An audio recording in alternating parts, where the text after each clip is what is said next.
Greetings and welcome, my friend, to the next episode here in the Red Delta Project podcast and live feed Q&A with another episode to help you be fit and live free. I'm Matt Schifferle, your humble host as always, and today is marking a bit of a turning point here in the Red Delta Project. See, up until now, I started the Red Delta Project in 2009 with the goal to help you be fit and live free, not just get fit and strong and healthy and lose body fat and all those sorts of things. Because over my experience as a coach and an athlete myself, I learned early on that building up a good, fit, strong body, not necessarily healthy, but strong, was not enough. That the more I strive, and I see a lot of people strive for the body of their dreams, the more they start to shackle themselves into a dogmatic cage in order to follow the restrictive diets, the very high maintenance workout programs and plans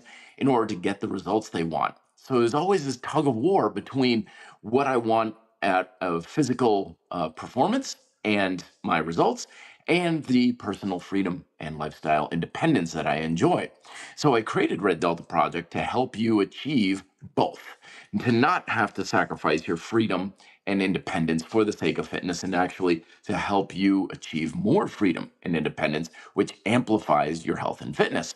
And up until now, I've been pretty successful with doing that with the books and the videos that I've created. However, one of the things that I have observed, especially over the past few months, is that true fitness independence doesn't come from just having the freedom to make whatever choices you want when it comes to your food, your diet, or how you want to go about your day. It instead really comes down to having kind of a done and settled approach with many aspects of health and fitness.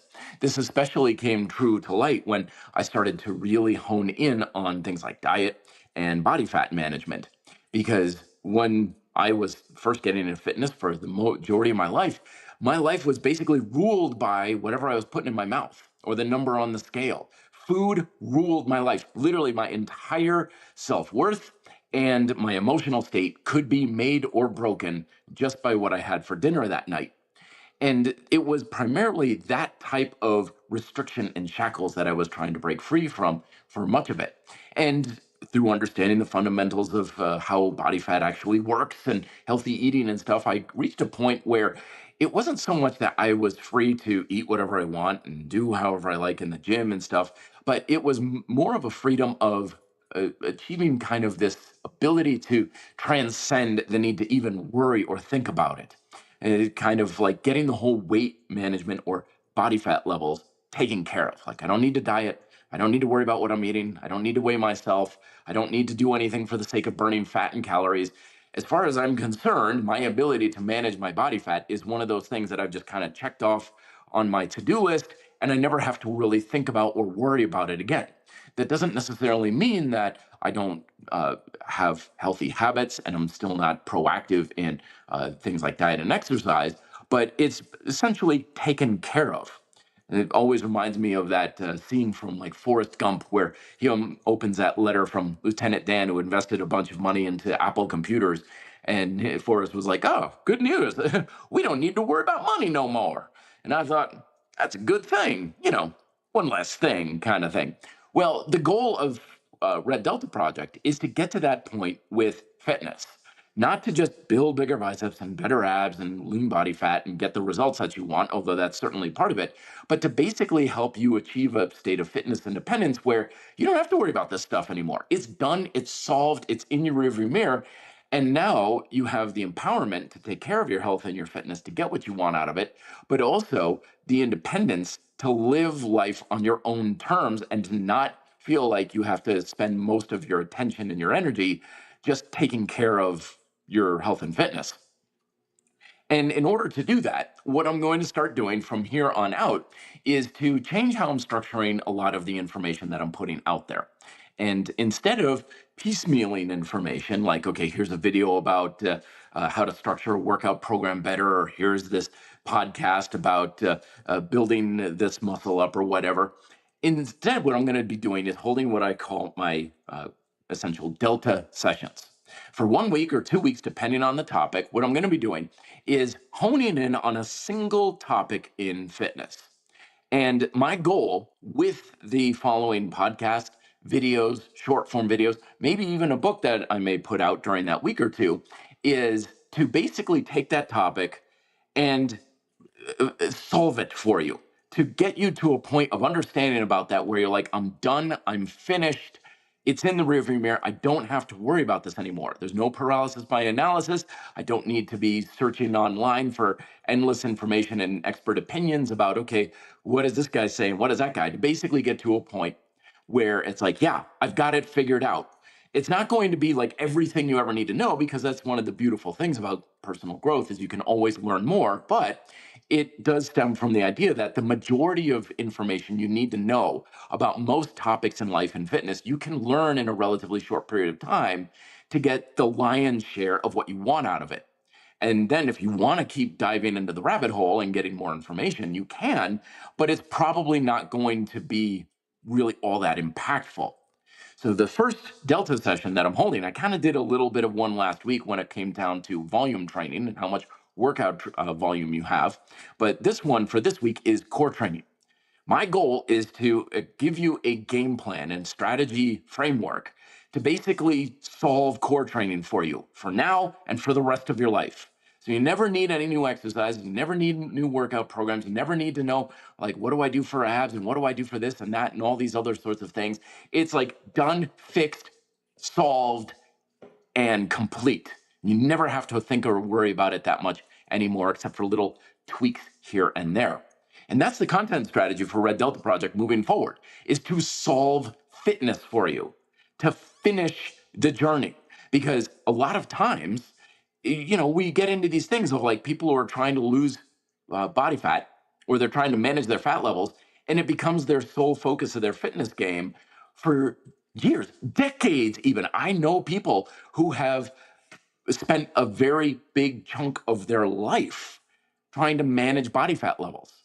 And that's okay, but life is a hell of a lot better when you're like, oh yeah, that was something I had to learn a few things about, and now I'm done. I don't think about it anymore. I don't have to worry about it anymore. I don't have to count calories. I don't have to weigh food anymore. I don't have to diet. I don't have to do any of that stuff, because it really is about achieving that level of independence, fitness independence. Think of like financial independence. You win the lottery, Powerball or something. A lot of people were like, yep, I'm never working again. I'm going to quit my job. I'm going to get out from the mountain of debt that I'm underneath, and I'm going to do whatever the hell I want in my life. That's like financial independence. That's what we perceive it being like, right? Well, fitness independence is exactly the same thing. Take back your life from the dogmatic diet and exercise strategies, because the vast majority of us don't want to, nor should we, focus our attention in life around health and fitness. It should just be a tool. It's kind of like brushing teeth, right? I don't worry about dental hygiene. I don't really put that much time and energy into it. Yes, I brush and floss every day. I go to the dentist a couple times a year and stuff, but it's not like I'm online researching Oral-B products or anything. I'm not like going around to dental conferences and saying like, okay, this guy says to brush my teeth for 2 minutes and that guy says for 3 minutes. Now I'm going to spend the entirety of my Saturday afternoon trying to figure out which is the correct number and stuff. No, the best way to enjoy health and fitness for the majority of us is to reap the benefits with as little work and effort as humanly possible, so that you can dedicate your life to other much more important things. But unfortunately, our fitness culture is based more on consumerism and marketing that keeps you on the treadmill of, oh, you need to keep learning more. Oh, you need to keep investing effort and energy into figuring out how to do things even better. And that's not a practical nor worthwhile solution for the majority of people. Most of the time, it should be just like, yep, here's your tool. Okay, good. Have a nice life. You can fill your browser with other tabs of researching vacation destinations or cat videos or whatever, rather than, okay, what does the science say about seed oils and all this stuff that is all in our social medias and stuff, which is frankly a complete waste of time. So that's where Red Delta Project is heading from here on out. So make sure you subscribe to, the YouTube channel where the bulk of information is going to come out, the podcast here as well. And also I'll be coming out with a lot more books and products. You can consume it in a lot faster kind of courses as well. And speaking of which, of course, I must remind you that my latest book and course on Beautiful Strength is out now. It came out a week ago today, and no, yesterday actually. And Beautiful Strength is a fundamental approach of using calisthenics to look and feel your most attractive self. Because a lot of us get into this fitness game not for performance, and not so much really for even health. Like most people I speak to when I'm like, okay, what do you want to accomplish in your fitness training and stuff? Almost no one ever says, I want to improve my blood work. You know, almost everybody says the same thing. I want to look better naked. I want to, and they'll disguise it with a few, like, I want to be fit, I want to get in better shape and everything. But the bottom line is the majority of us are in this fitness game to look better with our shirt off. We want to look more attractive. And not just for the sake of getting a boyfriend or girlfriend or getting laid more, but also for just feeling more confident in our own skin, to have more respect for ourselves and the respect of our peers, whether it's in the boardroom, the bedroom, or otherwise. And that's what Beautiful Strength is all about.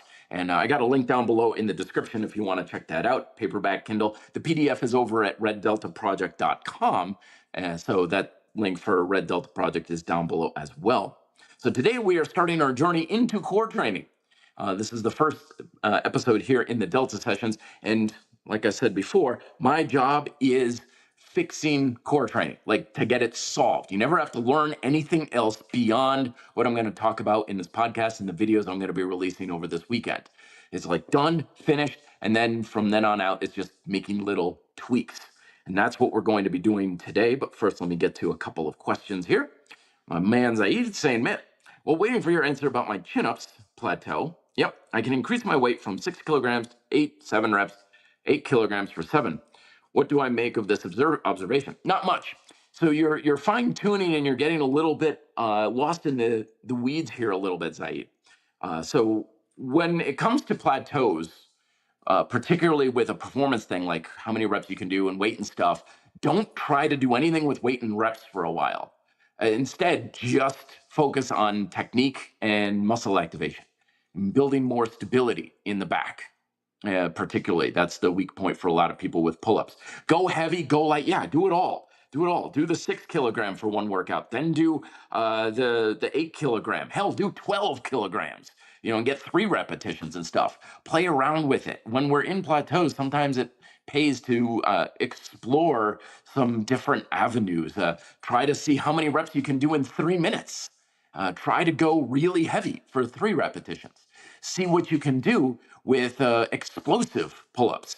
Just explore different avenues to kind of bolster up weaknesses that may be holding you back. Because a lot of times when people are looking at changes, they either make the mistake of small changes or that don't really do much of anything, or they make big changes, but the changes are so drastic that they're just no longer in alignment with their goals. Like, okay, instead of pull-ups, I'm going to be doing like kettlebell snatches or something. It's like you just walked right off the map with a completely different stimulus. So now you're different, but it's so different, it's not even alignment. So I would say, yeah, go heavy, go light, go fast, go slow, and work on the technique. You're looking at the proficiency of your pull-ups more than anything else. And the better you get at the pull-ups, the reps and the weight will certainly go up as well. So here's more of what I'm talking about. Moe is saying insulin control is the key. Insulin is anabolic hormone. Too much in your blood is bad. Right, but most people don't need to worry about it at all. Okay, insulin is one of these topics that comes up a lot. Now, if you have diabetic, if you're pre-diabetic even, it may be something to consider. If you've got metabolic issues and stuff, yes, I used to work with a coach who type 1 diabetic. So yes, he needed to monitor insulin. But by and large, for the vast majority of people, for folks, insulin is not something you should ever need to really concern yourself with. Because to a large degree, it's completely on autopilot. You have very little control over it. And what control you have over it doesn't really do anything anyway. And when you get up into the extreme elements of human physiology, like pro bodybuilders, or again, people with metabolic conditions like diabetes and stuff, then it matters more. But you see products out here of like, what's your insulin level like and stuff, and it basically creates a whole lot of data and information and tools and techniques and stuff that's largely a complete waste of time. because it's like, oh, if I eat this food, my insulin level is going to do, skyrocket or whatever. To which I say, yeah, big deal. So what? Your insulin level is supposed to go up. It's supposed to go down. Your body is very well equipped to regulate insulin levels, to have it go up and have it go down within a healthy range, as it should. A level and stable blood sugar is not natural. It's not even possible. You're supposed to have spikes. You're supposed to also have decreases in blood sugar as well. This is all part of healthy human behavior. So, and furthermore, a lot of times when people talk about insulin levels, they talk about something like carbohydrate, for example, and sugar, which is very much keyhole reasoning, where it's like, yes, that has something to do with it, but there's a hell of a lot more to it than that. So, when we're talking about things like anabolic processes, trying to build muscle, or body fat storage, the insulin hypothesis has been around for a long time when it comes to trying to control body fat levels, although that hypothesis has been pretty much nailed, dead, and deceased for many years now, but it keeps popping up because people forget about it. And some influencer who doesn't know what they're talking about talks about it a little bit and it gains more traction again. Because there's a hell of a lot more to insulin than carbs. There's a hell of a lot more to blood sugar than insulin. There's a hell of a lot more to body fat than fat storage. But when we get into very oversimplified ways of looking at the ways that the body works and how body fat regulation actually works, how muscle building actually works, how diet actually works, we take a big chunk of the nuance that really isn't uh, that we need to be aware of, and ignoring most of it. So when we get hyper focused on something like a single ingredient or like insulin, outside of extreme examples where it is more important, we're fixating on something that really isn't that important. And now again, we're putting our attention, and this is how we shackle ourselves even more. Because the majority of us are engaging in diet and exercise habits that frankly are completely unnecessary. Think of it this way. Imagine if like 80% of everything you're doing in your health and fitness is worthless. Hey, I'm just doing this as a thought experiment. Most of the exercises you do are not going to help you get the results you want. Most of the dietary habits that you have, the restrictions, the rules that you follow, like don't eat after 7 p.m. or whatever. Like imagine if the majority of the things that you're putting time and energy and spending valuable resources on don't do much of anything at all. Because that's the fate that many of us do follow in fitness. Looking back on my own fitness career, I sacrificed a lot. I spent a lot of time and a lot of energy and a lot of focus and a lot of effort doing various things throughout my fitness career. And looking back now, knowing what I know now, the vast majority of it was a complete waste of time. It didn't do anything. It didn't help me at all. If anything, most of it dragged me down and it inhibited my progress. It inhibited my quality of life. It hurt my health. It hurt my ability to get the results that I wanted. And this is just such an example. Because when we get hyper fixated on one thing and we think that's got to be the solution, it usually isn't. And there's a lot of other things that need to be accounted for. So while you're putting all of your attention into that one thing, which really isn't all that important, you don't really have that much control over it to begin with. And the things you think are giving you control really, really don't give you that much control. So now you're wasting a lot of time and energy. So not only are you greatly handicapping your potential and getting a fraction of the results that you deserve, you're also spending 10 times more work and effort to get that tiny little benefit. And so the whole process of achieving fitness independence is focus on the big stuff that really does matter. And that's the stuff that's going to bring the most benefit with the least amount of work and effort. And that's how you be fit and live free. So Zaid's following up. Say, Matt, I hold my backpack in my arms in front of me, as suggested by you, rather than having it hang on me. Good. I still feel my back a lot. What could be wrong? Well, honestly, in all honesty, backpacks just suck for weighted calisthenics. They're just not very good, in all honesty, and largely because what they do is they put a lot of weight on the top of your shoulders and they're essentially creating compressive force in your spine. And your spine is not straight, of course, it has a natural curvature to it. So if you don't have enough abdominal tension and your lats are not engaged enough as well, then you're just kind of compressing the not the vertebrae, but that arc gets a little bit more pronounced. And a lot of times that means more of a crushing, pinching sensation in your lower back, just because you're carrying the weight just because you have the weight on you. This is why, like a weight vest, like the Kensui weight vest that I use, is a lot more practical because it has the weight on the front and the back of you. So it's more balanced along your spine. It's not all on one side or the other. And especially if you're using it for really strong, heavy techniques like dips, pull ups, and things like that, you're talking about a good amount of weight. Plus, the weight is shifting around in a backpack. So it's not in one consistent, regular place. But the weight is all towards the bottom versus weight vest is going to be a little bit more up top into the thoracic spine where you have a lot more stability. So to a large degree, it's lack of ab tension, lack of tension in your lats, but also it's just backpacks just suck for this sort of thing. They can work kind of as a piecemeal thing, but it's like, well, I guess that's what I got for the time being. But by and large, backpacks are just not very good for weighted calisthenics. They're not that comfortable. They're not that stable. They're not that practical. They're just not a very good option. If you can do better, please do.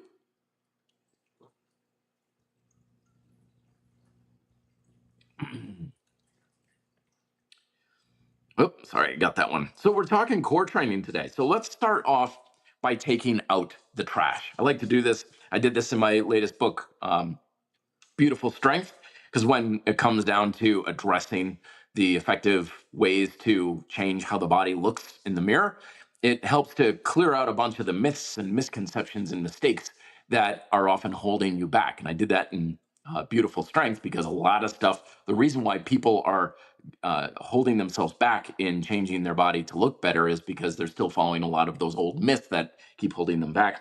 We're going to do the same thing with core training here. So, if I were to sum up the number one reason why core training sucks in most cases is the simple fact that there's lack of intensity with the core training. There's lack of enough muscle tension to go around. It's that simple. So when you have a lack of intensity and not enough tension in the muscles that you're trying to strengthen up, then you have to compensate in several ways. And you see this a lot in core training. The first of which is high amounts of training volume per set. So if you're holding an isometric, that means holding it for long periods of time. Like, I can hold a plank for 5 minutes. I can do this all day. I could do this for so long. Time me. Let's see if I can do this for X amount of time. So remember, if you have a good amount of volume, you have a low amount of intensity. The two are always kind of counterbalanced to one another. So you have a lot of those. Or if you're doing dynamic exercise, you have a lot of repetitions. I do 100 sit-ups every day. I do 1,000 crunches. I do all that. It's like, yeah, okay. Anytime you have very high numbers as far as volume go, you have low amounts of intensity. And yes, you can achieve some degree of results with that high volume and stuff, but it's, again, terribly inefficient. Would you rather work out for 45 minutes on your core or 3 minutes? Yeah. Easy, go for easier. The answer is always easier is better. If you could do it in less time, you're better off. If you could do it with less work, you're better off. Easier is always better. So when we have intensity, you don't need nearly as much. So you don't, my general rule of thumb is no more than 20 reps on most any exercise. So you do more than 20 reps, too easy. Got to make it harder.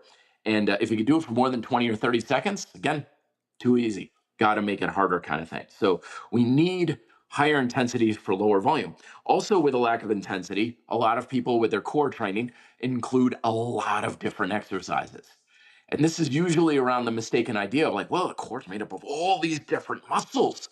So I need a exercise for my external obliques and my internal obliques and my TVA and my lower abs and my upper abs and my middle abs and my left abs and my right abs and blah, blah, blah, blah, blah, blah, blah, blah. It's like, dude, you got like 30 different core exercises by the time you're done. And that's exactly the formula I used to follow with much regret. The reality is you only need 2 or 3 exercises. Hell, most of the time, my core training is one exercise done for a couple hard, good sets, and I'm done. Doesn't even take me 90 seconds. And my abs are way stronger than they've ever been with just that than it was with the things I did before. So you don't need a lot of different exercises. You want to have just a handful of very comprehensive, holistic exercises that get the job done. I already addressed lack of intensity. Also, fancy equipment is a big thing. Where I used to be a total equipment snob, and I worked at this one gym years and years ago where we had like a ton of different ab training machines. And during that time, I was like, oh, yeah, everyone knows you can effectively train your core with just, cables or just stuff you do on the floor. Oh, no, I need like 5 different hammer strength machines in order to train my core effectively. And no, I think this largely comes down from a lot of the late 90s, early 2000s. There were a lot of infomercial products for abdominal equipment, Ab Blaster 5000 and Torso Track and this and that and the other thing and stuff. Lots of different pieces of equipment. And again, a lot of our beliefs in fitness don't stem from science, they stem from marketing. So when you've spent a large amount of time watching TV and you've got this message coming into your brain constantly saying you need fancy schmancy equipment to effectively train your abs, naturally you start to just develop that belief. And this is how neuroscience works, not just neuroplasticity, but it's been shown that literally the neurons in our brain get stronger, they increase in size, just like our muscles, with repeat bout exposure to an idea. This is why a lot of times someone trying to instill a belief in the masses of like, oh, our product is the best or this is the way to go, they know it's just repetition. It's just, you don't have to believe it. You just get exposed to it over and over. This is why when you're watching football or something, it's like, oh my gosh, I've seen this Chevy truck commercial 30 times by now. I'm so sick of it. And it's not about entertainment. It's because the company understands it's like, we just got to keep hammering this message into your brain relentlessly. And eventually you're going to get to the point where you're like, if I buy a truck, it's going to be a, Chevy Silverado or whatever. And they just need that repetition. It's the same way we condition our brain as it is with our body. And if we're not conditioning it for ourselves, someone else is going to condition it for us, which can be very dangerous. Slight tangent there, but that's why we often think we need fancy equipment is because that idea was driven into us for so long for the 90s and the early 2000s and stuff. Thankfully, you don't see that stuff nearly as much these days. Naturally, though, if you've got a lot of exercise, you got a lot of equipment, you got a lot of volume, then you need an entire core routine. And this is, again, borne out by marketing. I remember going to Barnes and Noble, these things we used to have back in the day called bookstores and stuff, where you go to the fitness section and there'd be an entire shelf of core training books and ab training books that were like 3 inches thick, all about core training because they had 1,000,001 exercises and all this stuff. And you had a ton of routines. When the reality is, if you don't need a lot of exercises, you don't need a lot of equipment, and you don't need a lot of volume, you sure as hell don't need a routine. You don't need an abs class. You don't need to carve out a big chunk of your training program dedicated to core training and stuff. You can just take 1 or 2 exercises, slip it wherever you want into your training program, get it done in a few hard sets, and take off. You don't need a whole routine around it. You just need a couple of basic things that don't take up a whole lot of time. Another myth and misconception that holds people back is the attempt to isolate the abdominals. And people will sometimes, we may even have that today where people are like, yeah, but when I do these exercises, I feel it in my hip flexors, or I feel it in my back, or I feel it in this area and that. And to that, I always say, great, good, get those involved as well. Because we don't want to isolate, we want to integrate, especially when it comes to a stronger core. Because your core is kind of like the intersection between your upper and lower body. The best way to work it is to involve as much of your other muscles as possible. And that's why you use it as a transfer of force through your midsection, not into it. So when we try to isolate our abdominals or any particular core muscle, what we're usually doing is actually inhibiting the neural drive to those very muscles. We're like, I don't want my hip flexors involved. I don't want my legs involved and stuff. Well, your ability to work your abs with intensity, remember that's the key thing, is predicated upon how much your legs and your hips and your glutes and your back can also be involved in it. Because if those muscles aren't involved very much, well, then you can't have a whole lot of force and therefore intensity going through your abs as well. So we don't want to isolate, we want to integrate.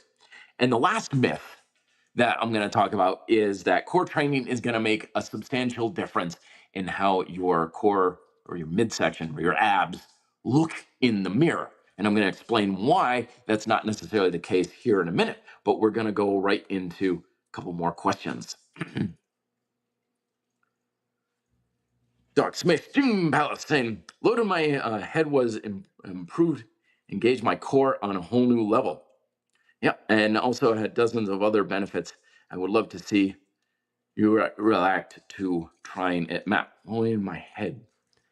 So I'm thinking you're looking at neck training and stuff, which can add a substantial amount of leverage there.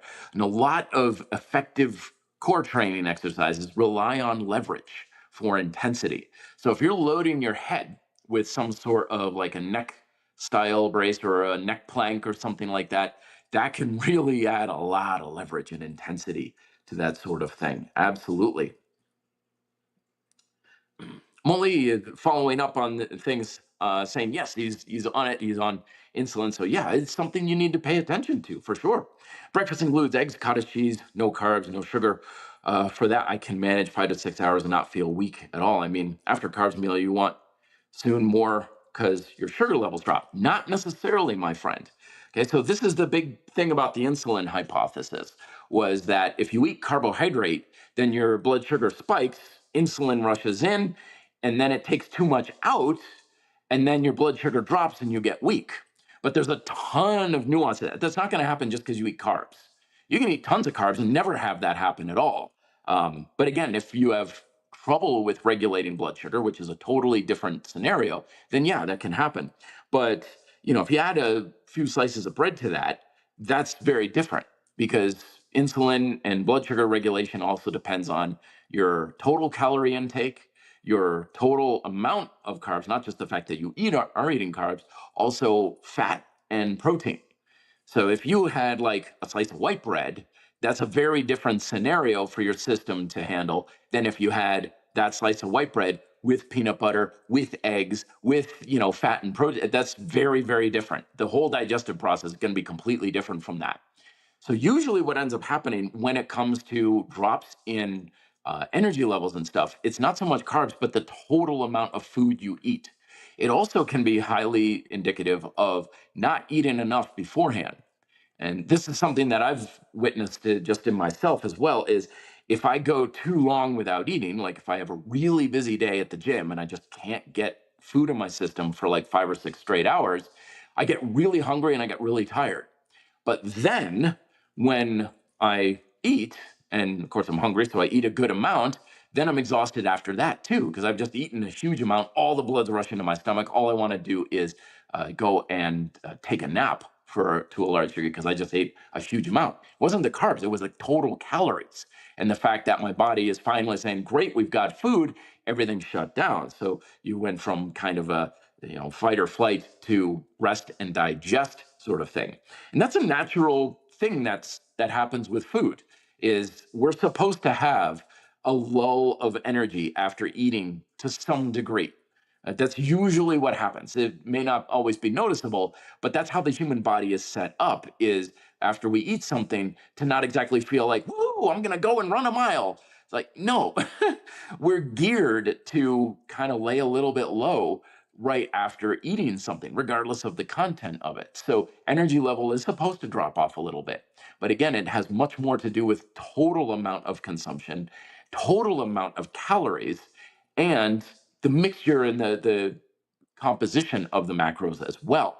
So this is again another example of if we think it's about one thing, then we think we have control, trying to control that one thing, like carbs.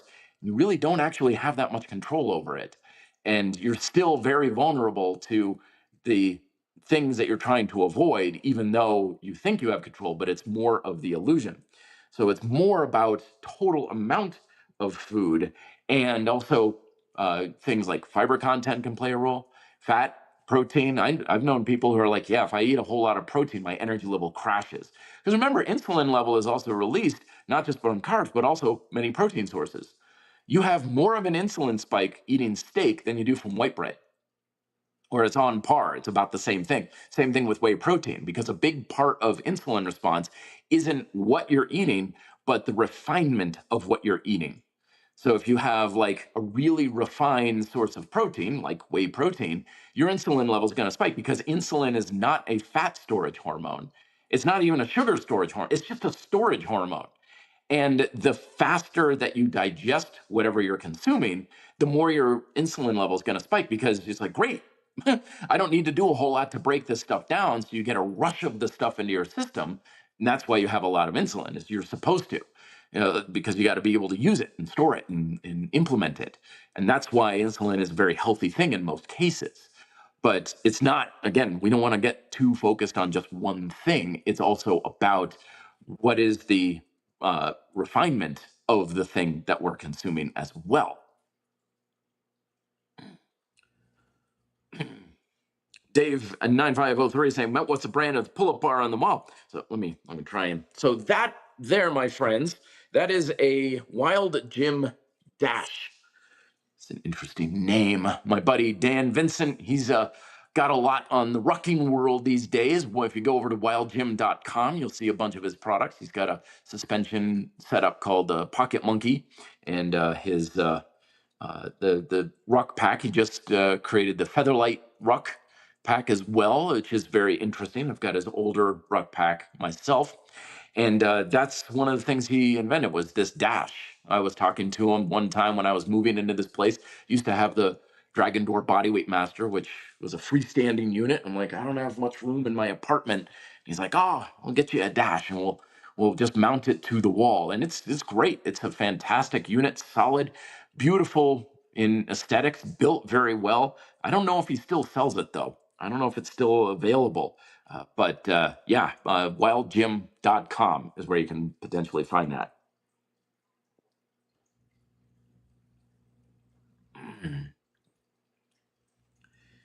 Joseph Bello, one more before we get into the aesthetics of core training. When I work out, try to engage my abs as much as possible. Then I do a finisher. Yesterday I did short full body workout. I did 2 sets of ab wheel rollouts to finish the workout. It was 20 minutes. Very good. So that kind of goes along too with the idea of, do you even need specific core exercises? Lots of people subscribe to this idea of, I don't even practice core stuff because my abs are engaged and working with everything else that I do. But you want to be careful with that idea too, because just because you're using your muscles during the exercise doesn't mean it is sufficiently working the muscles. Um, the old idea, I used to do that sort of thing a lot of times in endurance athletes like me, particularly bikers, will often say like, "Oh, I don't work my legs because I'm a bike racer." So that's my leg workout and stuff. But over the years, I learned that was not very good, because it's like, "Oh yeah, I don't work my legs because I'm a bike racer." And now I would say, "Of course I work my legs because I'm a bike racer." It's like, I need strong legs. I need to add horsepower to the thing. The same thing is with core training as well. If your core is that involved in your other exercises that you're training, it at least behooves you to some degree to do a little bit of focused core work. If nothing else, just to ensure it's not the weak link in your chain, that it's not the thing that's holding you back. And again, you don't need a lot of this. Ab rollouts, fantastic, right there. If there's one exercise you would ever do for your core, that's it. Get an ab wheel, do it on a set of gymnastics rings or something, done. Good. Core training, solved, finished, completed for you. If you did just that for the rest of your life, that's all you would actually, realistically, most people would ever need to do. You do just that, you're good, you're done, kind of thing. So it's the reason why it is very efficient. It's 2 sets, it's going to take you 30 seconds. It's going to take you 30 seconds. It's well worth it, because high benefit, low work and effort is the way to go. But when it comes to the aesthetics of your core, we're kind of working with a proposition where we have 2 strikes against us. And again, I really do believe a lot of people are doing core training not because they want a strong core, not because they're looking for improvements in performance and athleticism, just because they're like, dude, I want an attractive set of abs. I don't want a beer gut. I want my abs or my midsection to look attractive. And in that case, know that core training specifically generally doesn't do a whole lot for you. And this is one of the reasons why in Beautiful Strength, it's all about Beautiful Strength is all about building a sexy body. It's all about building an attractive body. And I don't spend a lot of time on core training for that, because it's largely a waste of time for trying to get your abs to look better. And the reason is simple, is because when it comes to building the aesthetics of your body, as I address in the book, you're dealing with the amount of volume of fat mass and the volume of muscle mass. Okay. Most of the stuff out there about changing how your body looks through diet and exercise is a waste of time, because it doesn't really actually address the real issues. Okay, you can't shrink and tone and sculpt and lengthen and bulk and peak and blah blah blah blah blah blah. Like, we've got all these messages in our fitness culture about how we can change how our body looks aesthetically, and it's almost all BS, because it's not based on science. It's based on marketing to sell you gadgets and diets and programs and things that don't really do you any good. But a marketing message doesn't need to be true in order to be effective. It just needs to sell you or get clicks and likes and shares and things like that. That's all it needs in order for it to keep going around in our fitness culture, continuing to hammer the message into our brain until we start to believe it. And then it works, not because it's actually effective at changing our body, just because it gets us to believe what is going on. And when it comes to changing how your midsection looks, it's exactly the same as the rest of your body. If you want to change the aesthetics of it, you need to manage or decrease the volume of fat mass, and you need to increase the volume of muscle mass. That's all there is to it.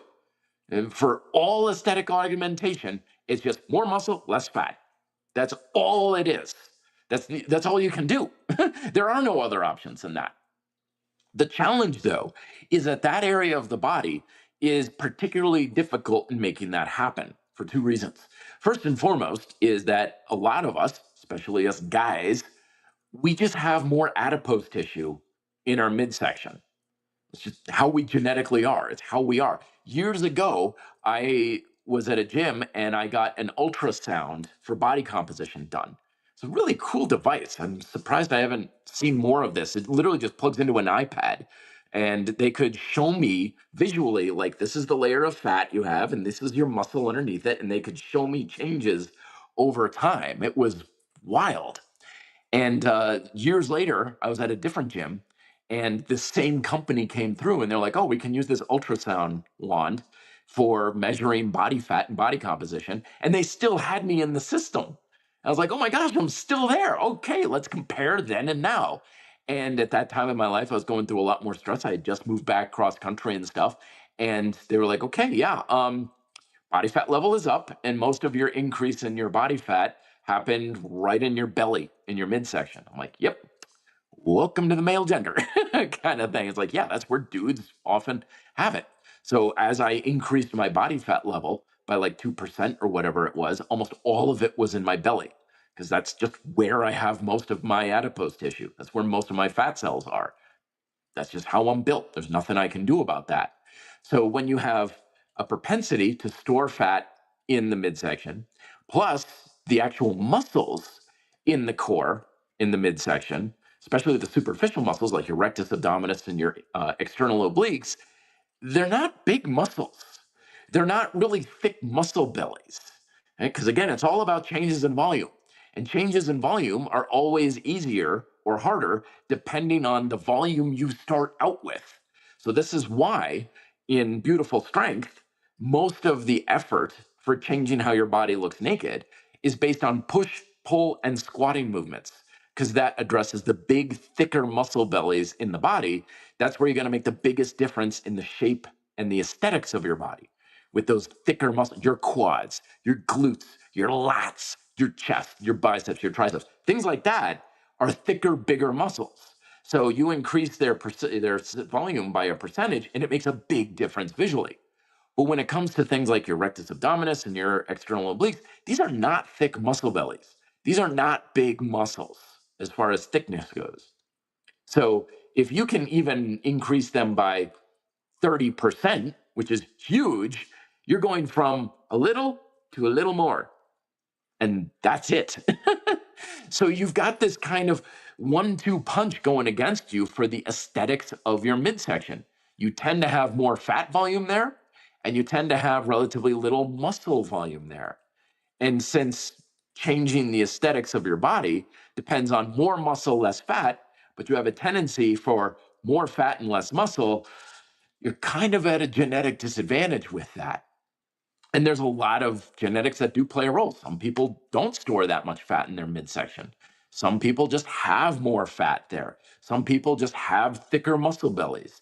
Some people have muscle bellies that are just a little bit more pronounced and divided. Some people it's just more solid and more of a single sheath back and forth. And there's not a lot of aesthetic differentiation, particularly in like the rectus abdominis, that six pack muscle. So there's a lot of genetic uh, consideration with this sort of thing. I don't mean that to discourage anybody. I'm just saying, like, I want to break you free of a lot of the marketing messages out there of like, oh, if you want six pack abs, do this core routine. Oh, you want six pack abs or a sexy core, use this diet or use this or that. Almost all of that does nothing for you because it's still about less fat, more muscle. And diet and exercise has a limited influence over making that happen. It matters, but it doesn't matter that much. I'm never going to tell someone the key to getting abs is to not eat certain foods. But we believe that exists because that's the message we see everywhere out there. Remember, to believe a message, we just need to hear it a whole lot. It doesn't need to be true. It just needs to be something we're exposed to a lot. So when it comes to the aesthetics of the core, we have to keep things somewhat in realistic perspective. That yes, we want to build up the muscle bellies. Again, that is a lot easier to do when the exercises you do have a lot more intensity to it rather than just watered down, lukewarm volume where you've got a ton of exercises and a ton of reps and a ton of time and a huge workout routine. It can be done, but it's a hell of a lot harder to do. Anytime you make it harder to do what you need to do in your workouts, the less results you're going to get and harder it's going to be to maintain them. So we want to have intensity. We want to make sure we're managing body fat levels. And again, that's not going to come from any particular exercise or even diet. It's about calorie balance, which is both overall physical activity and dietary intake. And just manage it the best you can because it's going to be it's something you can change, but it's within range, within reason here. And so you've got to keep your genetics into account. You've got to keep your propensity for building muscle and losing body fat into account. And above all, like I said, don't get suckered into, oh, the key is this workout routine or this exercise or this ab gadget or something. No, it's not. No, it's not. That stuff is almost nothing for those sort of things. Random Rick saying, I just use shake weights in this belt that shocks my belly into a six pack. It should look like Finn Balor in no time. Very good. But that's one of the things, and we'll get into it here, is that those ab belts that shock the muscles and stuff like that. That has some legitimacy to it, and not for the reasons we often think, but it does have something to it, which we'll get into in a sec. But let me get to some more things here. Vincent saying, yes, Wild Gym is back. It was out of stock for a while. Thank you very much. Price has gone up, unfortunately. Yeah, I guess due to everything going on in the world. Yeah, because I mean that thing, those dashes, they're made out of steel, and they're well made as well. So they're not cheap. I used to work in the fitness equipment industry for many years, and anything that was just pure steel like that is just, especially the past 10 years, it's just gone up crazy in price. I remember when I could buy weight plates for 45 cents a pound. 45 cents a pound for like cap weight plates and stuff. I was like, oh, it's great. It's so inexpensive. And now it's much, much more than that. Prices on metals and steel and everything have gone through the roof. So unfortunately, it's going to be more expensive. But don't let the price persuade you, my friends, because products like that, think of lifetime usage. Yeah, that's gonna outlive me. That dash pull-up unit will outlive me. Same thing with like a quality set of kettlebells, for example. It's gonna, I'll have to leave it in my will to my grandchildren or something like that because I'm gonna have it for the rest of my life. So when you're looking at something that's several $100s, don't think of it as several $100s right away. It's several $100s over the course of a lifetime of use. And boy, have I learned this one the hard way. When it comes to affording products, especially when it comes to fitness, don't cheap out on it because that's usually the more expensive option. You have any idea how many pull-up bar units I've bought like that off of Amazon? And I've spent probably several $1,000s at this point buying cheap, crappy, flexing, made of tin, cheap feeling, porn knurling POS pull up units that were still expensive. It's like I paid $250 for this thing and it sucks. I can't even use it. Like I don't want to use it. It feels bad to use it. I think I just cut myself on a bad seam that was welded or something like that. I would have so many of those things because I was always looking for what's the cheap option out there. What's the way I can get around this sort of? I don't want to buy this unit for $400. Here's one for half as much. And I bought like 8 of those. I would have been better off just buying the original to begin with, which usually would happen, where I'd buy the thing I wanted anyway. And same thing, like I was saying earlier, like I've wasted so much time and so much energy and so much effort throughout the whole course of my training career with things that were not worthwhile. They were just cheap. And I was like, I should have just done the better thing to begin with. I would have avoided a ton of aggravation, gotten better results a hell of a lot sooner, and I would have had what I wanted the whole time. And rather than dealing with things that just made me feel bad and like, oh, this doesn't feel good to grab onto. So when it comes down to quality equipment, it's different if you don't care. And it's also different. I'm like, well, sometimes cheaper options are good. My Nosk suspension straps, some of the cheapest or lowest priced suspension straps on the market. And I think their premium model is still like $50. Most suspension straps, either like TRXs and stuff, were still $200 or $100. Nosk, $50. You can even get less expensive ones on the website for I think like 35 or something.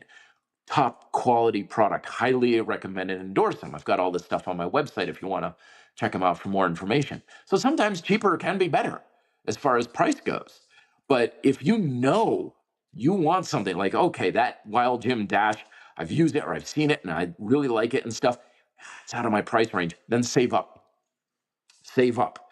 It's worth putting off the purchase for several months to save up the money to get what you really want versus, oh, here's a cheap thing that's made out of tin. And then you buy several of those, and then you're even delaying when you can get what you actually want anyway. So, anyway, boy, I wish I understood that back in the day. Would have saved myself a ton of money and time and gotten what I actually wanted on that. Cameron Poe, thoughts on Rock's recent revelation that he has coronary artery disease. Oh no, the dude is a big time fake natty, is clearly on a lot of gear. Well, the thing is, we live in a society where steroids are vilified. And that's the real problem because steroids are vilified and they have a negative stigma around them, which is the entire problem, which is why we have the domino effect of all of this. Why we have guys like Liver King and these influencers out there going like, oh yeah, I'm totally natty. And meanwhile, they've got like veins popping out of their earlobes and stuff. And it's like, dude is clearly not natural kind of stuff.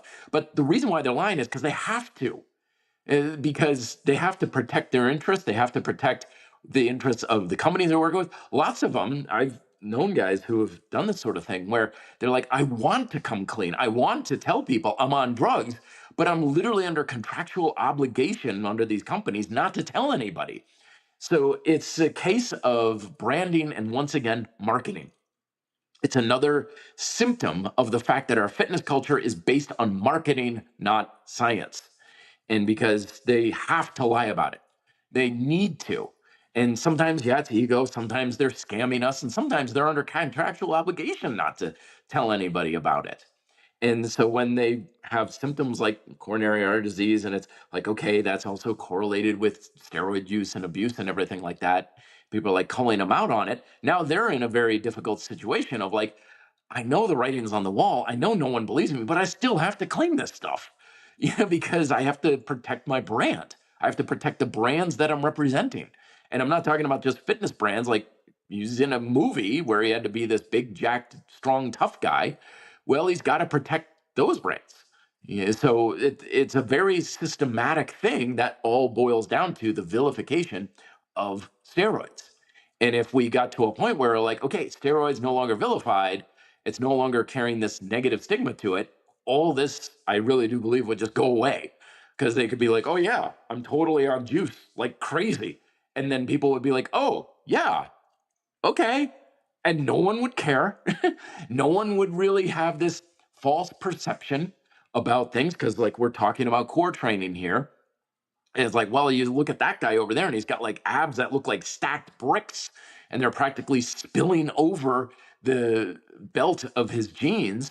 And it's like, how come my abs don't look like that? And it's like, steroids.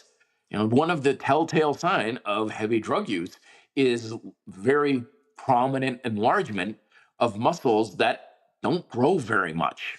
And abdominals are a classic case of that. And abdominals are relatively thin muscle bellies. They just don't grow very much. Even if, under the best of circumstances, they're not going to make that big of a difference in size. But when you've got someone with, whoa, look at the abs on that. That is like trench run out of Star Wars down the midsection of his rectus abdominis. It's like, yeah, you think he's on drugs? It just doesn't happen for most people naturally. Yes, there's always the genetic outliers out there, but where are you going to hedge your bets? Probably not.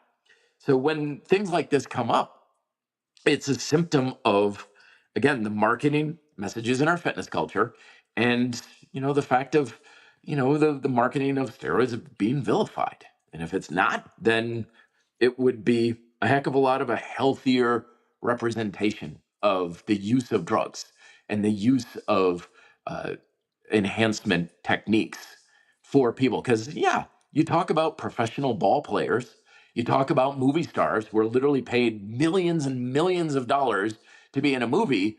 You better damn well bet they're on drugs because there's money to be made, a lot of money to be made. And there's brands to build and brands to protect and images to protect. And so, of course, they're going to be on drugs. And of course, they're going to lie about it. They're not going to come clean about such things. Following up, Conrad says, he following the Tour de France. Will Tadej take it again?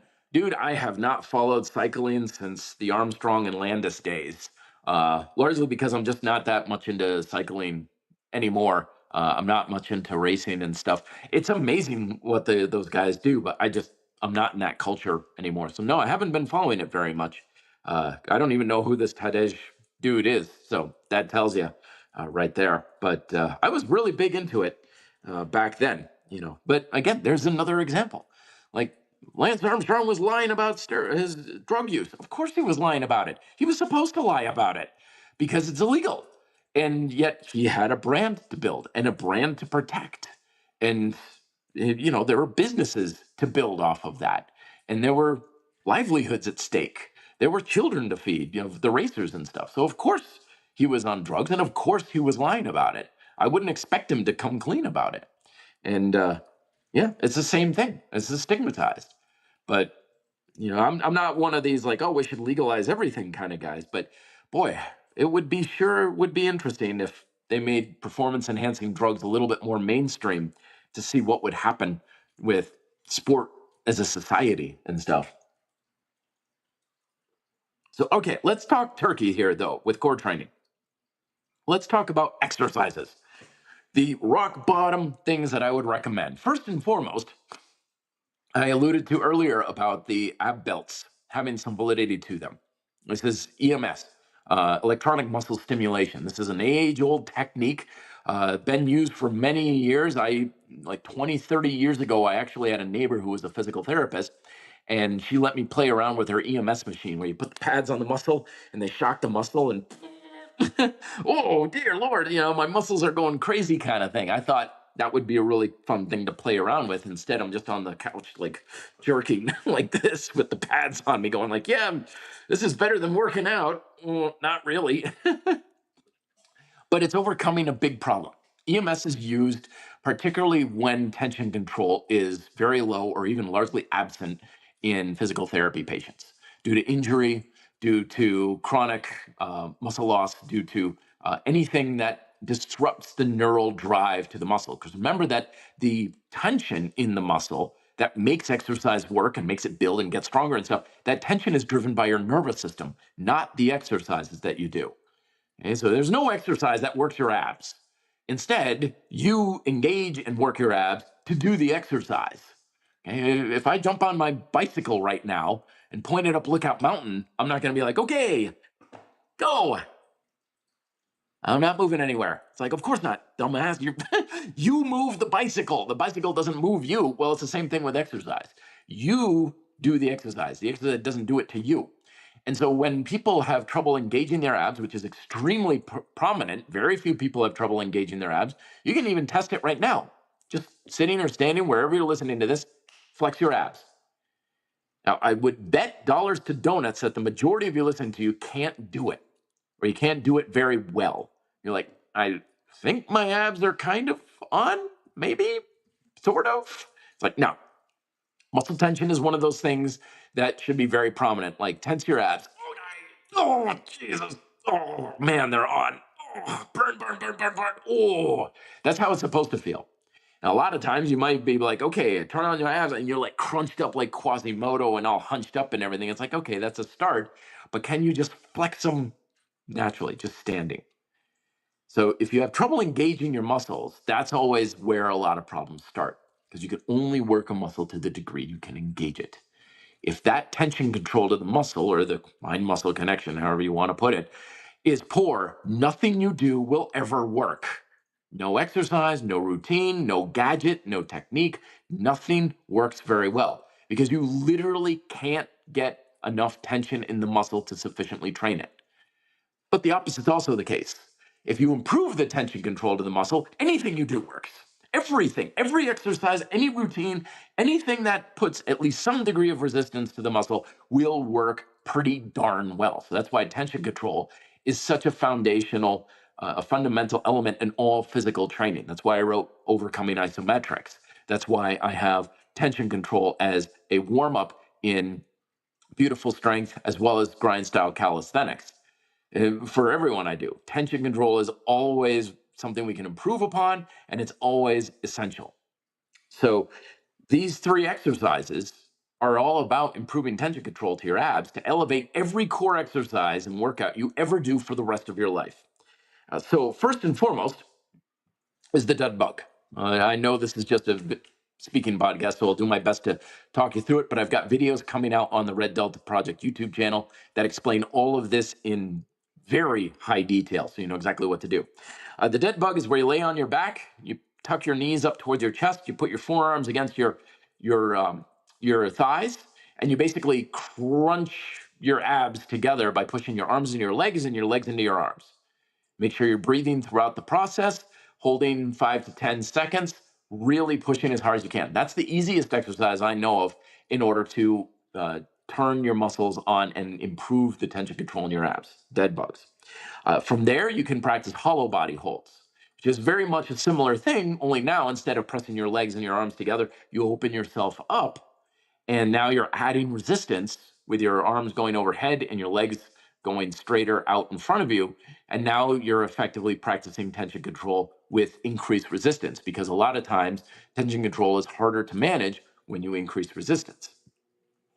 And then finally, the cat-cow exercise. This is a yoga technique, but it's also extremely important for developing not only abdominal tension, but also tension integration into your lats and your glutes.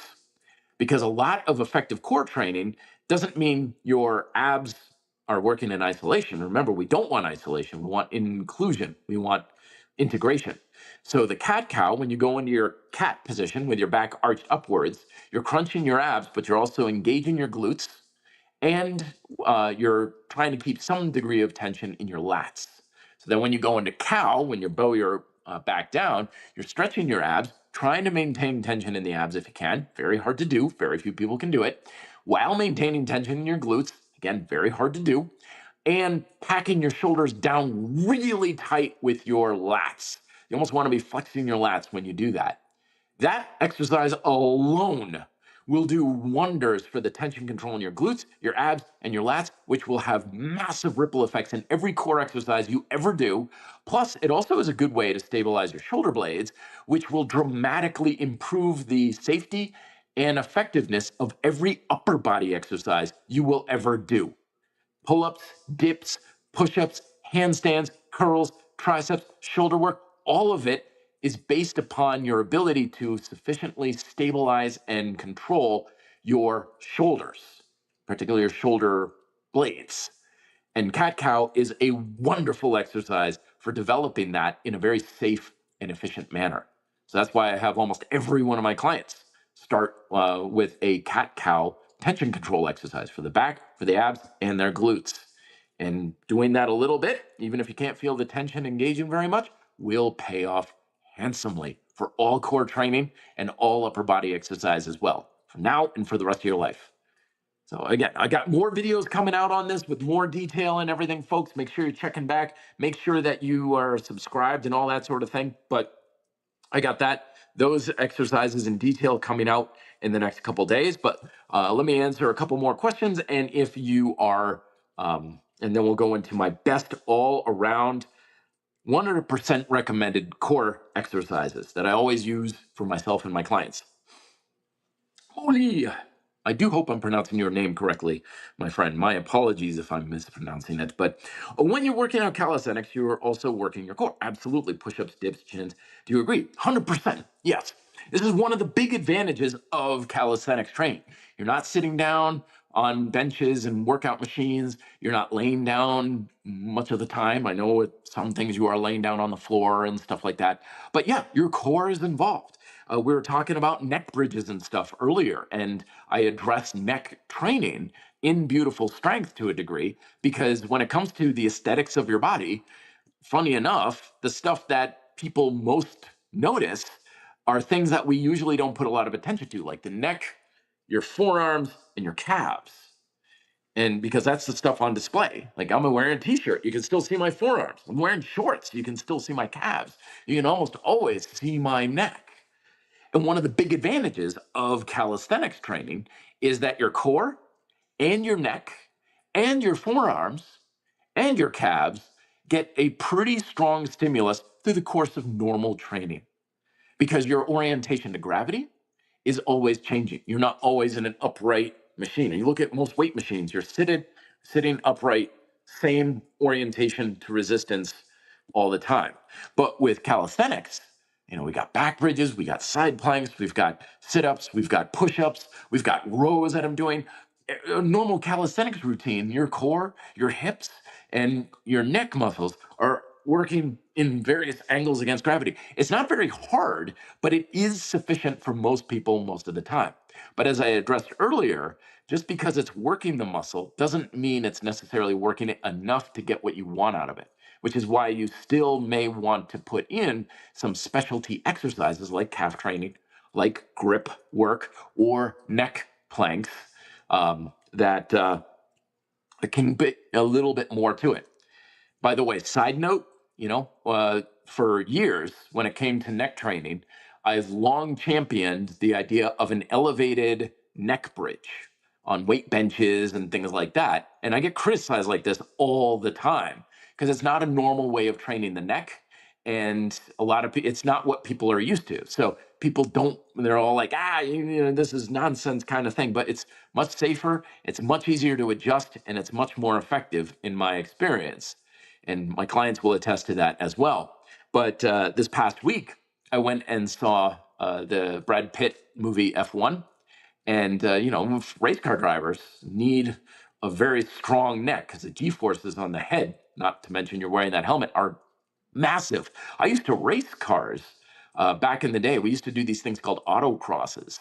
And autocross is just you run what you brung. I was in my little Honda Civic, and you're whipping around cones in a parking lot for timed laps. And at the most, you're going like 30 miles an hour. And even from just that, at the end of the day, I'd be like, man, my neck is sore, kind of thing from just that. So Formula One drivers need a lot. So some of the like training montages in the movie, it showed them training their neck with various things. And there was one scene where Brad Pitt's character was doing elevated neck bridges on his bed.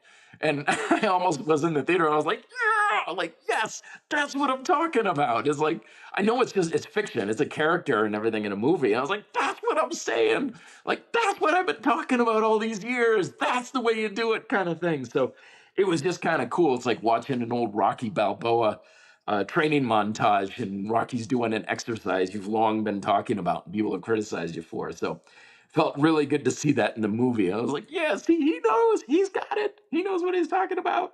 But anyway, that's the neck, but also the same is to be true with the core as well. You will train your core to a high degree, especially if you're doing it a lot with suspension calisthenics as well.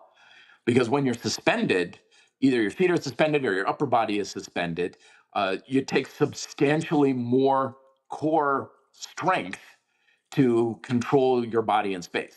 If you don't believe me, do a plank on the floor, your feet on the floor and your hands on the floor, then do a plank with either your hands suspended or your feet suspended. And you're going to notice how much harder that is just because you're removing friction. You have to create more strength in the core for the sake of stability. And it's very telling. So all the more reason to love suspension calisthenics. But anyway, let's get into the top exercises that I like to use. Number one, and I address these again in beautiful strength that I just put out, and as well as the new videos that are coming out soon as well. Category number one, plank progressions. Plank progression. The beautiful thing about plank progressions is they use leverage to uh, make it very safe and accessible to apply an ungodly amount of intensity to your abs and your core as a whole. It's incredibly efficient and effective. Now, I know a lot of people are like, planks, don't do planks. I know there's videos out there and stuff like planks are not effective and stuff. Yeah, they aren't effective if you don't know how to progress them. But like any progressive calisthenics exercise, if you know how to progress it, you can go from really crazy, stupid, easy to Captain America, Hulk levels of intensity and everywhere in between very easily. So plank progressions are just basic plank, bear plank with the knees bent, stretched out plank where you're doing a plank and your legs and your arms are stretched out, kind of like Superman. How many superhero references can I put in this episode here? Someone keep score and let me know in the comments down below. But that is applying leverage for more resistance against your core musculature. You can also do it with suspension, feet suspended, arms suspended. You can also greatly increase the resistance just by stretching yourself out on suspension straps. You can also do it dynamically by stretching out and then back in. Ab wheels are a classic example of this. You can do it hands suspended, or you can do it with feet suspended. And again, I love this stuff because it's so easy to work your abs so hard. And that's the formula that we want in effective training for anything, but especially for our core, is just making it really easy and comfortable to make it work really hard. So those are your plank progressions because they're isometric in nature for your core, but you're moving potentially your arms or your legs for the sake of leverage. The other category is dynamic flexion exercises. Most of the time, people know these as leg raise variations or sit ups. So you're stretching out your body and then you're flexing yourself in half. Lots of variations, lots of progressions for this. Once again, using leverage, leg raises, generally, whether you're lying down on a set of dip bars or hanging, you just keep your legs straight. If you want them harder, half bent to make them easier, or knees totally bent to make them easier still. The reason why all of this works really well for your core too is because it requires strength and stability in your back and your shoulders. So sometimes when people are doing these exercises, it's like, it feels like it's also on my back as well. Exactly. It's supposed to be. And then finally, I have lateral chain exercises that I address again in beautiful strength because a lot of times the core musculature that isn't so much neglected but needs more attention is our lateral chain. And this isn't just your internal and external obliques. This is also the muscles along your spine and your quadratus lumborum. Funny enough, I know a lot of people are like, how do I strengthen my lower back? Believe it or not, side planks are some of the most effective way and safest ways to go about it. Because the muscles that effectively run along your spine and that small little lower back muscle you have, your quadratus lumborum, as well as the iliocostalis, which is sort of a pseudo lower back muscle, those are also very much involved in lateral stability and lateral flexion and extension. So the lateral chain, very simple. Again, you can do it on the floor. You can use it with leverage. You can do it suspended. You can do it isometrically or dynamically. very, very effective and safe for all the other muscles in the core. So, quick recap: plank progressions, dynamic uh, flexion, leg raises or sit ups, lateral chain. Those three classes of techniques, that is literally all you're ever going to need for effective core training. Lots of variations out there, and you can mix and match. You could do like, stretch out with your feet suspended and then knee tuck to get some flexion, as well as stretch outs and plank progressions. Lots of differences. But the bottom line is those are the three that will carry 99.9% of everything you're ever going to need. You don't need any other exercise. You don't need any other tools and techniques. Almost all of them can use just the floor without any equipment whatsoever. You can improvise and use like towels on hardwood floors, rings and suspension straps, ab wheels.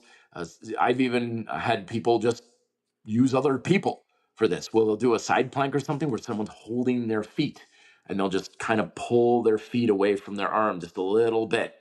Dramatically increases the intensity. Very hard, very, very hard. So that's it. Plank progressions, leg raises or sit ups, lateral chain. Done. Finished. That's all you will probably ever need. You take one progression from each. You don't even need all three. If, like I said, you do basically ab wheel, just ab wheel, and that's most of what anybody's ever going to need for effective core training for the rest of your life. Just that. Just that. And then you have the side plank and the sit ups and stuff to add in some variety. So you don't need a lot, folks. You really don't need a whole lot.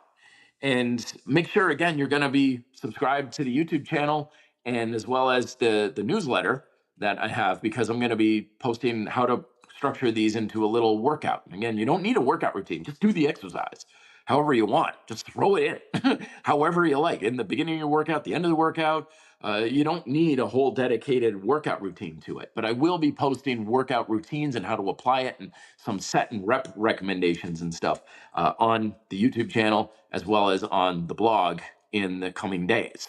So make sure you're subscribed to the newsletter and the YouTube channel for those sorts of things, because I'll be putting those out for you and sending them directly to you. But yeah, get your last questions in here, folks, before I finish on up with here. But the real thing that I want to impress upon you again with core training is that it should not be a very big deal. Don't spend a lot of time and energy trying to hack some sort of, core training, six-pack abs secrets or anything like that.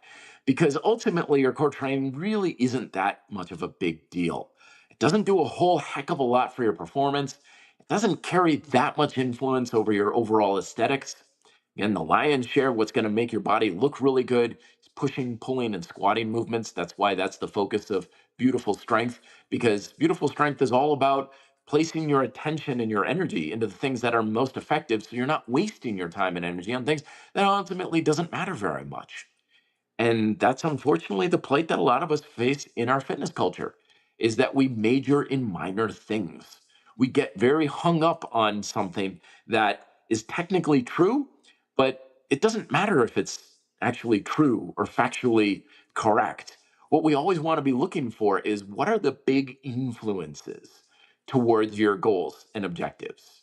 What are the things that carry the lion's share of the weight? And that's where you want to put the most of your resources, because otherwise you spend a lot of your time and your energy and effort on things that aren't really going to do a whole lot for you. And that's when motivation starts to tank, because you're working twice as hard for half the results. That's when you don't get the results that you want. That's when your risk of injury skyrockets, because you're trying to compensate through exhausted volume, which just wears you out. And that's where you just get the frustration and you feel like, okay, now I'm shackled to, even if you do get somewhat good results, you're like, well, now I have to live my life according to this diet or workout routine. I'm no longer in charge of my fitness. My fitness is in charge of me. So that's why a lot of people, even when they do get good results, they still end up quitting, because they're like, no, man, I got more in my life than just fitness. I want to accomplish more than just six pack abs. And if you're spending the majority of your free resources, because let's be honest, a lot of our resources are taken up by our jobs and our family and our friends and other things that, things that are much more important in life, then it's a loser's game. It's a losing bet. So following a strategy like this, focusing on intensity, just a few basic movements, ensuring that you have good tension control, a very simple planned out approach and routine, done. Core training solved. And if you're looking for the aesthetics, remember, it's not going to come from any particular routine or exercise program you do. You got to build up the muscle, you got to manage or lose the body fat. And don't waste your time with all the stuff out there about belly fat either. Like, oh, this diet is for belly fat, this workout's for belly. No, again, all marketing BS trying to get you to buy stuff and like their videos and share their stuff. And so it's all BS.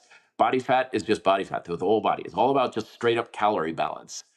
Took me nearly 20 years to finally come to terms with that because I was a critic for very long, but eventually I got it through my thick skull and how things actually work when it comes to fitness, and that my nutrition professors and stuff in college were always correct to begin with. So thank you very much, folks. I will bid you adieu. Don't forget, I do always post the audios to these on the podcast directory of your choice. So if you missed anything and you want to explore the back catalog on things where I address more about beautiful strength, that's always in your podcast directories. My book, latest book, Beautiful Strength, How to Look and Feel Your Most Attractive Self. Link is down below for the Amazon accounts. It's also on Red Delta Project, as well as the resources for equipment that I mentioned earlier, particularly the NOSC suspension straps. I don't think I have the dash there. I should probably put a link there as well, but that's at wildgym.com. Thank you, everybody, for coming on in. Best of luck in your workouts this week. I'll see you next week. Till then, be fit